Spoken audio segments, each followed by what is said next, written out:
Welcome to New Game Plus. Your new place for everything video game and tech related. New season, new name, new host. You know what this means? What? You know, it's new. And what does that mean? I don't know actually. I mean, we keep saying everything's new, but what does that mean for the show? I don't know. I guess we'll just have to find out. I guess so. All right, we're going in blind. Let's get it started.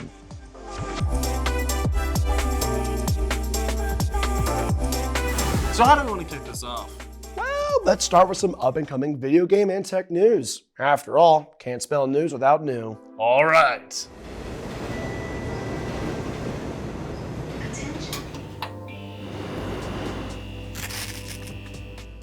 First up, let's talk about something controversial. Whoa, already? I thought we would have waited a few episodes, but As a lot of you probably know, Hollow Knight Silksong released on September 4th to monumental praise, but also a bit of critiques. the game is said to be a starch jump in difficulty compared to Hollow Knight, and some worry that this increased skill check alienates a portion of the Hollow Knight fanbase from being able to truly enjoy the game. Man, that sucks. Nah, they just need to get good. Well, if you want to see for yourself just how hard the game is, it's available on these platforms right now. In other news, we have a collab of the century. Multiplayer first-person shooter Overwatch is collaborating with the hit JRPG Persona 5. This collab features exclusive skins for our Overwatch heroes based on the Phantom Thieves. I gotta say, these skins are pretty fire. And they even come with unique character spotlight animations that are also based on Persona 5. Man, I can't wait to trash all those losers in Ranked while showing off these cool new skins. Yeah, man, I'm sure Bronze won't know what hit him. For our last bit of news, let's look at a new indie game that just released. Henry Halfhead is a sandbox adventure game from Lulu Entertainment that sees you become a character with a rather peculiar ability. As Henry, you can possess and control any object, from an apple to a toaster. In fact, you can even become the bread in the toaster, or the plug that powers it. Essentially, you can become anything you reach and experiment to find creative solutions to complete challenges. With over 150 objects to play around with and a variety of mini games to try out, it even supports local co-op. Well, I guess I know what we're gonna do later today.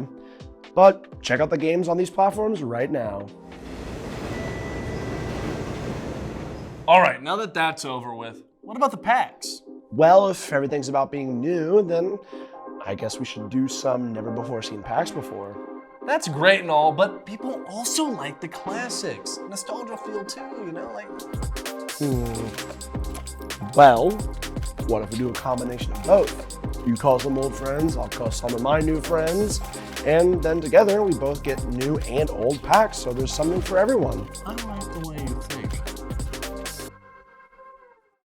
Hayden, I don't know how he expects us to do all of this by ourselves. Mallory, we can do this. That's why Noah asked us to host. He knows we can do it. I know. It's just there's like so much to do and Hey! Hey!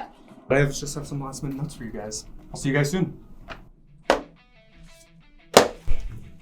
Hayden!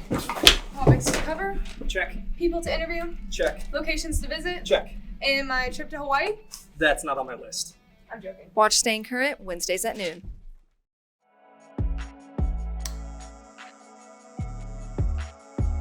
All right then, who'd you call? Well, let's just say I'm pretty familiar with this stuff. I think you're gonna like it.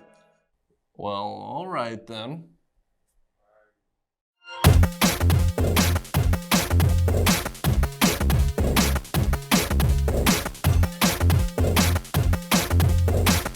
Hello and welcome to the Content Corner on New Game Plus, the show where I talk about any video game or computer software that I feel like talking about.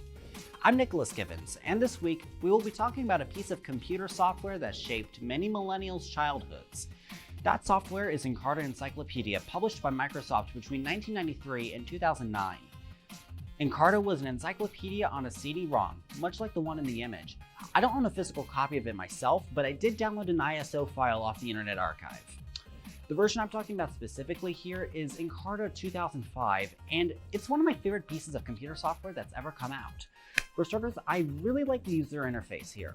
It feels like you're surfing the early 2000s internet almost, as the interface does seem to be borrowed from the MSN interface at the time. Encarta 05 has a crud ton of articles, but I'm not getting into the exact amount here. But what I will say is that the articles are definitely written at an 8th grade level at most, since the product was targeted towards more of a general audience as opposed to software like Logic Pro and Photoshop, which are targeted towards industry professionals. Encarta is also known for having a game inside the main encyclopedia. The game is called Mind Maze, and I actually played it once or twice last semester and beat the game after many attempts. A lot of people use the software for the game as opposed to research or homework help, I think, because it's a game and everyone likes games.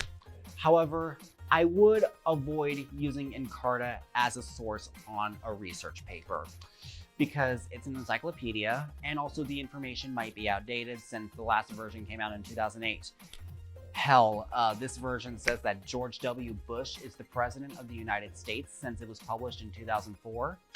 Oh, by the way, it says that William Faulkner is a difficult author to read, but I don't have an opinion on that because I've never read his books. That wraps up this edition of Content Corner on New Game Plus. I'm Nicholas Givens. We'll see you next week. Bye-bye.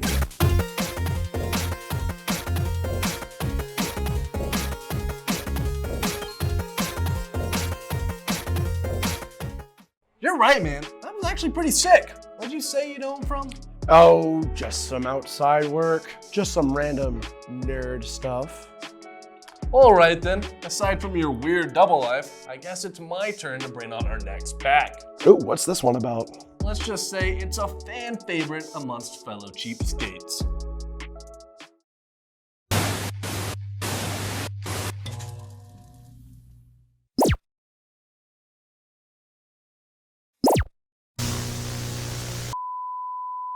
Alright, what is up? Welcome to my first free to review pack video.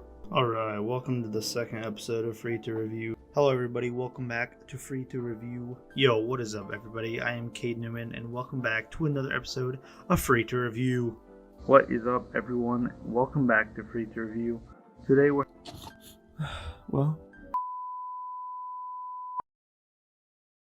We are in our first game of Mini Royale. Where should we drop? On the house? I'm in a plant. Oh, there's a robot. Okay. Let's land behind this bookshelf and just hide. Find. Oh, yes. Okay. AK.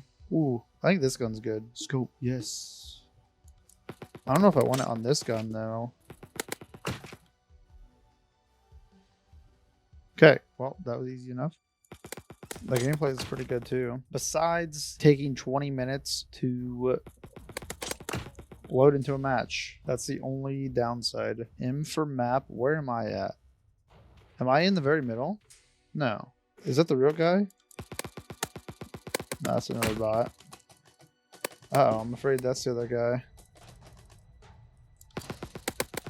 Nope. Oh no, we're in the storm. No, we're gonna lose the storm, bro. How far do I have to go? Uh-oh. I have a med kit, but I don't know how to use it. Oh, no. Okay, how do I use a med kit? Med kit. Hold the switch. All right. Oh, I put it down and now I'm using... Okay. Where'd it go? Okay, we're going to armor back up. Got my legendary armor plate. Is that the real guy? Wait, am I trapped here? I think I lost. I'm stuck in here. I lose the zone. Wow.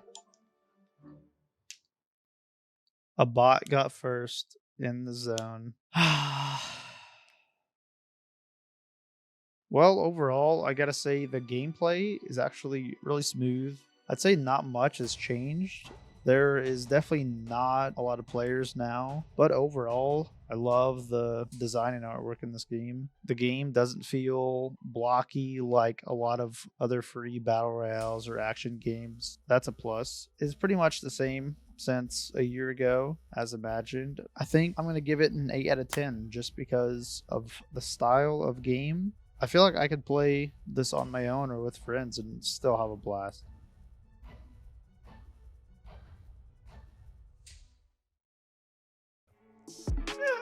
You were right, man. I know. Pretty good stuff, huh? You are an insane cheapskate. Anyway, let's see who your last guest is, huh? Oh yeah, this will blow you away. For a time, the humans of Serra knew the illusion of peace. Until Emergence Day. Gears of War released on November 7th of 2006 for the Xbox 360. This game would grow into what is considered a staple for third-person cover shooters, and a franchise that persists to this day with the recent release of Gears of War Reloaded and the announcement for Gears of War E-Day last year. But for those of you who've only heard about it, what is Gears of War? I'm T-Ha, and today I'm going to briefly cover everything in the first game as an introduction to those who have never played this series. Is that right?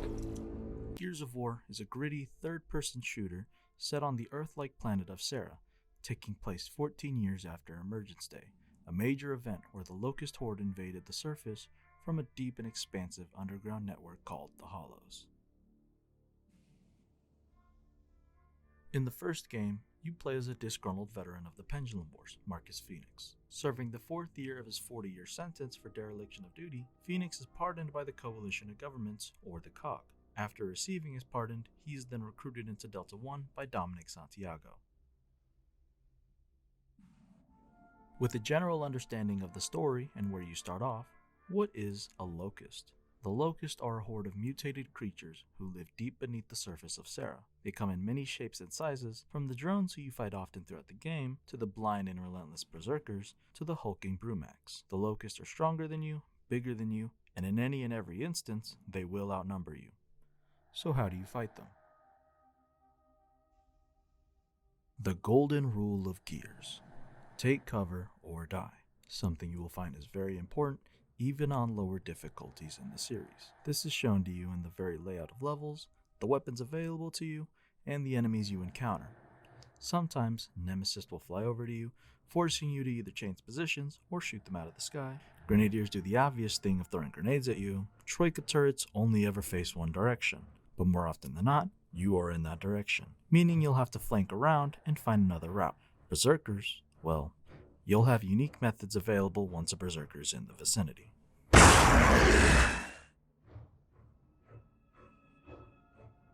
Now, there's a lot more to Gears of War than what I had gone over. Active reloading, the Hammer of Dawn, the Gears, Delta 1, and so much more. But that is best experienced and learned while playing the game. Everything we've gone over is only a drop into the expansive lore and fundamentals of the Gears of War franchise. So if you at any point found yourself interested in the series, I urge you to explore and play. This is T-Ha. Thank you for your time. Wow, cool! I'll say I think that went pretty well. Yeah, and my friends agreed to join the show each week. So I'm down $50, but it looks like we have our cast. Well, with that being said, it looks like it's about time to wrap up this week's episode. If you enjoyed, make sure to like, subscribe, and hit the bell for notifications for future uploads. See you next week.